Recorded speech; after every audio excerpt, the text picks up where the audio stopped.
উত্তরা বাড়িতে ফিরে রাখিকে ভীষণ আদর করতে থাকে। উত্তরাকে দেখে বাকিরাও খুব খুশি হয়ে যায়। এদিকে সঞ্জয় দময়ন্তী সেই বাড়ির সামনে এসেও ভিতরে প্রবেশ করে না, কারণ তারা বাহির থেকে শুনতে পাচ্ছিল উত্তরা গান গাইছিল।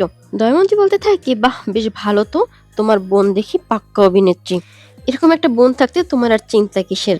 ঠিক সেই মুহূর্তে সেখানে তারা ক্যাশ বাবুকে দেখতে পায়। তাদের মনে নানান প্রশ্ন জাগে, সেখানে কি করছে। তাকে প্রশ্নও করা হয়, কিন্তু সে কোনো উত্তর না দিয়ে সেখান থেকে চলে যায়।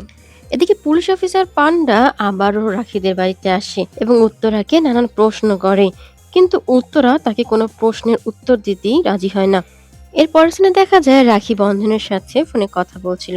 ঠিক সেই মুহূর্তে উত্তরা ফোনটি নিয়ে বন্ধনকে আসতে বললে বন্ধন জানায় সে তখনই মা বলে মানবে। ওই যে বলেছিল না 24 তারিখ রাতে যেভাবে তাকে তার মা গিফট দিয়েছিল, ঠিক একইভাবে যদি রাখিকে সে গিফট দিতে পারে তাহলে সে মা বলে মেনে নিবে। উত্তরা কথাগুলো সঞ্জয়কে কল করে জানায়। এরপর দেখা যায় কতগুলো ডায়েরি নিয়ে সে কি যেন খুঁজছিল। কোথায় কোথায় পাবে সে, ঠিক তখনই দেখা যায় মদন দেখতে পায় তাকে এবং এসে প্রশ্ন করে, এগুলো আপনি কোত্থেকে পেলেন? সে তখন জানায়, ওই তো বন্ধন নিয়ে এলো না নারায়ণপুর থেকে। মদন জিজ্ঞেস করে, কি খুঁজছিলেন আপনি? ঠিক তখনই ভেবলি এসে বলে, কি বন্ধনকে তার মা কি গিফট দিয়েছিল কোথাও লেখা আছে কিনা তাই খুঁজছেন তো?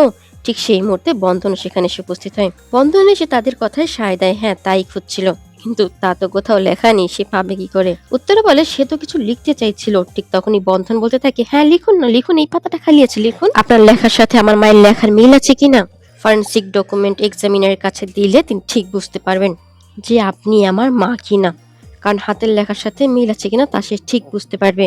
কিন্তু উত্তরা বন্ধনকে বলে সে কোনো প্রমাণ দিতেই বাধ্য নয়, সে কিচ্ছু লিখবে না, কিচ্ছু না। এদিকে দেখা যায় তিয়াসকে যে আবারও সেই সাদা ধান পড়া উত্তরার মতো দেখতে হুবহু কেউ একজন আঘাত করেছে, সেই কথা এসে জানায় সে সঞ্জয় ও দময়ন্তীকে। আছে তৃতীয় কোনো একজন, ঠিক আছে, যে সবার আড়ালে রয়েছে, কিন্তু কে সে ঠিক খুঁজে বের করতে হবে।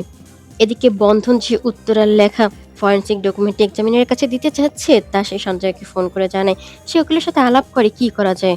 উকিল তখন বলতে থাকে, বোনের প্রতি অত মায়া করে কি লাভ, দিন না কোনোভাবে হাতটা ভেঙে ঘুরিয়ে দিন, নাহলে কিন্তু কোর্টের সমস্যা হয়ে যাবে। এই কথা উঠলে বাধ্য হয়ে কিন্তু লিখতেই হবে। এদিকে তিয়াস বন্ধনকে কল করে জানায় সে বন্ধনের সাথে কথা বলতে চায়, একবার দেখা করতে চায় সামনাসামনি। এদিকে রাখি স্যান্ডারের কাছে কি উইশ করবে তাই লিখছিল। মিমি তো অনেক কিছু লিখে ফেলেছে। রাখি লেখে সে তার মাকে চায়, মাকে যেন ফিরিয়ে দেয়, ইনি যেন তার মা হয়।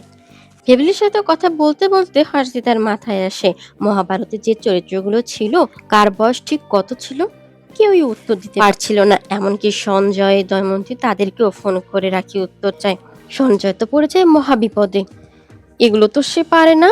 রাখি তখন বলে, এই পড়ালেখা করেছো তুমি? এরপর মদনের কথায় রাঙা দিদার কাছে কল করে।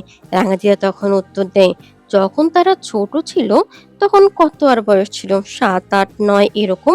এরপর যখন একটু বড় হলো তখন তাদের বয়স 20, 25। আবার যখন আরো বয়স হলো, বয়স্ক হয়ে গেল, 60, 70 এরকমই। রাখিও অবাক হয়ে যায়, রাঙা তো ঠিক উত্তরগুলো দিতে পারলো। এদিকে দেখা যায় সঞ্জয় চম্পাকে দায়িত্ব দেয় সে যেন অ্যাক্সিডেন্ট করিয়ে উত্তরার হাত ঘুরিয়ে দেয়। রাখি পড়তে বসেছিল, সে উত্তরাকে কিছু লিখতে বললে উত্তরা লিখতে গিয়েও আবার থেমে যায়। না, সেই তো কিছুতেই লিখতে পারবে না, তাহলে তো সর্বনাশ হয়ে যাবে। ভিডিওগুলো পেতে চ্যানেলটি সাবস্ক্রাইব করে রাখুন, লাইক কমেন্ট করতে ভুলবেন না। সকলকে অসংখ্য ধন্যবাদ।